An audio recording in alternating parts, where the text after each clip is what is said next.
Satu akan ada dua. Pertama, bukan satu jaminan. Kini masanya telah tiba. So, mana satu yang menjadi taruhan? Yang terawal ataupun yang terbaik?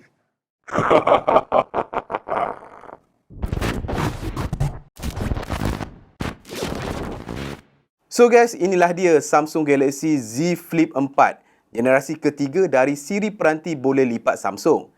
Dan ia boleh dikatakan sebagai pilihan popular yang available dalam pasaran seberapa ketika ini. Menjadi yang pertama ataupun yang satu-satunya rasmi dekat pasaran Malaysia, Samsung nampak agak leka dan juga selesa tanpa persaingan daripada mana-mana pencabar lain. Dan dengan itu kita boleh nampak Samsung Galaxy Z Flip 4 ni masih lagi hadir dengan kelemahan-kelemahan lama yang tidak diperbaiki. Kini, Oppo Find N2 Flip telah mari. Ia adalah flip pertama daripada Oppo dan membawakannya ke pasaran global adalah satu usaha murni untuk membawakan yang terbaik dan membuktikan bahawa menjadi nombor satu bukanlah keutamaannya tetapi memberikan yang terbaik adalah segalanya. Setelah menggunakan kedua peranti ini side by side selama beberapa ketika, apa aku boleh katakan tak sukar untuk aku memilih Oppo Find N2 Flip ni sebagai the best flip phone ketika ini. Kenapa? Jom. Dari segi spesifikasi, kedua-duanya menawarkan yang terbaik, terkini dan tertinggi pada masanya. Walaupun begitu, tak adillah jika kita nak bandingkan spesifikasi ataupun prestasi sahaja, memandangkan keduanya bukanlah dari masa yang sama sangat, tapi taklah begitu jauh beza masanya. Samsung Galaxy Z Flip 4 ni hadirnya sekitar pertengahan 2022, manakala Oppo Find N2 Flip ni pula launch dekat China sekitar akhir 2022. Cumanya global ni baru sampai awal 2023 ni lah. Tapi basically kedua-duanya adalah peranti 2022. Tapi selain daripada itu, tang-tang lain tak ada pengecualian. Basically most of the technology is already there.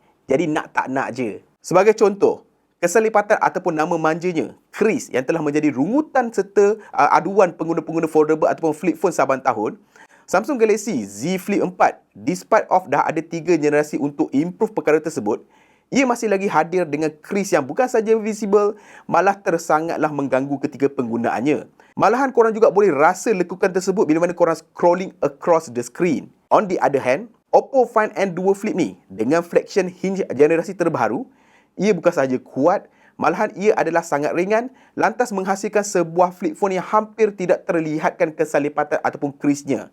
Bukan itu sahaja, dalam uji kaji TUV Ranland, walaupun selepas 216,000 cubaan lipat-melipat ni, Oppo Find N2 Flip berjaya memastikan yang pertama, hinge-nya tu masih lagi elok, yang kedua, krisnya tu masih lagi kekal tak terlihatkan seperti mana korang baru membelinya. Dalam masa yang sama, melalui flagship hinge generasi terkini ini, tiada lagi gap aneh lantas mengurangkan risiko habuk dan juga kotoran masuk ke dalam paparan utama, berbanding dengan unnecessary gap yang ada pada Samsung Galaxy Z Flip 4 selama ini. Dan semua ini Oppo berjaya capai dengan Oppo Find N2 Flip ni dalam percubaan pertama flip phone mereka sahaja. Bukan sebab teknologi itu baru wujud sekarang, tapi sebab Oppo mampu dan juga Oppo mahu memberikan yang terbaik kepada kita pengguna sekalian. Seterusnya bercerita tentang cover display ataupun paparan luar pada sebuah flip phone ni lah.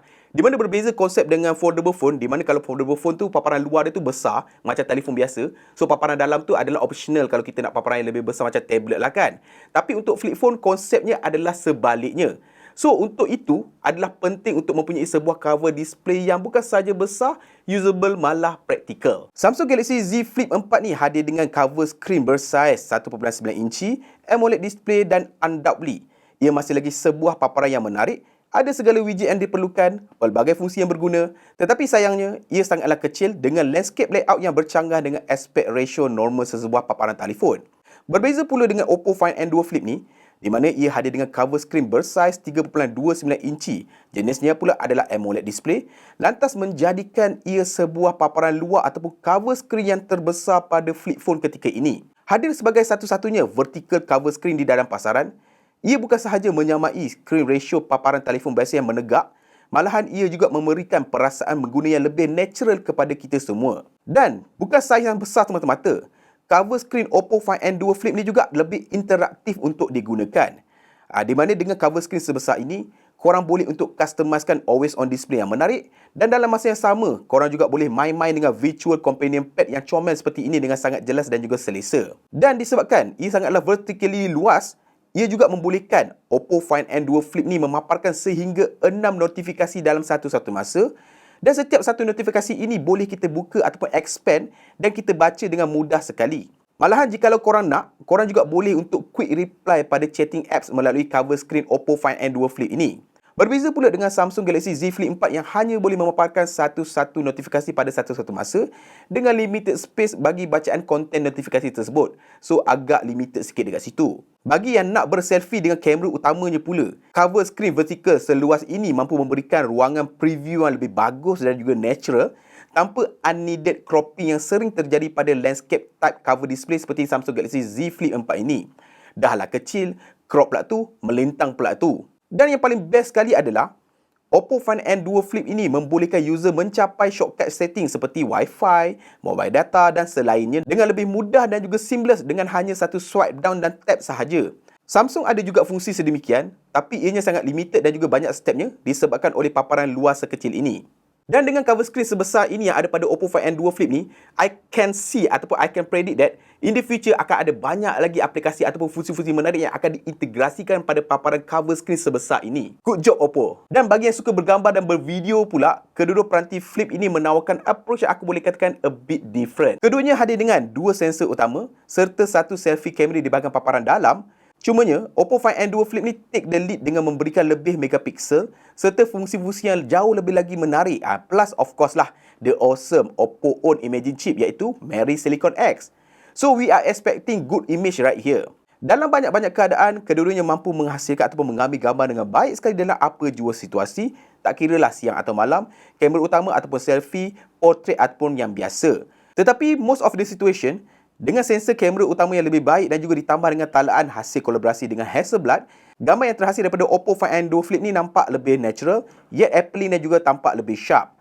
Dan of course, dengan talaan chip Mary Silicon X pula, gambar Oppo Find N2 Flip ni dalam kebanyakan situasi sukar lebih bijak mengawal cahaya. Selain daripada itu, kamera Oppo Find N2 Flip ni juga lebih versatile dengan pelbagai pilihan mode yang ada. Dan tak lupa juga, fungsi flex mode-nya juga lebih seamless disebabkan oleh cover screen yang lebih luas, vertikal dan juga berkualiti ini. Selfie menggunakan main kameranya tampak lebih interaktif dan juga menyeronokkan dengan Oppo Find N2 Flip ini. Yes, aku tahu untuk bahagian kamera videografi ni subjektif sikit lah kan, bergantung pada preference masing-masing. Tapi untuk sebuah flip phone ni, aku memang memilih ataupun go to Oppo Find N2 Flip ni punya approach.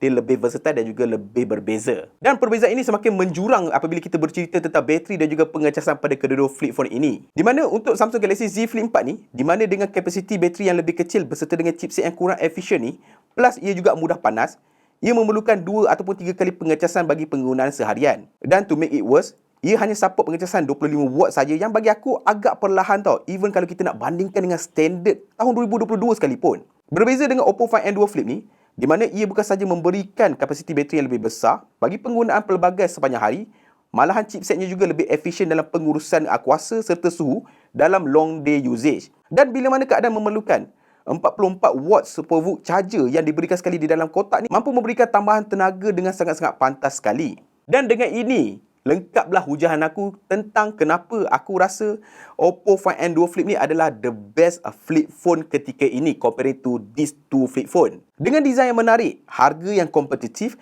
teknologi flexion hinge yang terkini, paparan tanpa kris, ketara dan gap, cover screen yang usable serta praktikal, kamera yang versatile, serta kemampuan bateri sepanjang hari dengan pengecasan pantas, Oppo Find N2 Flip ini dengan mudah mendahului Samsung Galaxy Z Flip 4 ini. Dan yes, keduanya keluar tu ketikanya berbeza, tapi aku boleh katakan tahun yang sama juga.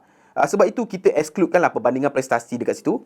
Tapi selain daripada itu, the technology is already there guys. After all, Samsung antara pioneernya. It is just, mereka terlalu selesa tanpa persaingan. Now, they need to buck up. So, itu saja perbandingan aku untuk kali ini. Kalau anda kata korang nak info lanjut, korang boleh check out link semua dekat bawah untuk segala promosi, penawaran harga dan lain-lain. Dan sampai bertemu lagi di video akan datang. Macam biasa guys, Assalamualaikum. Ciao.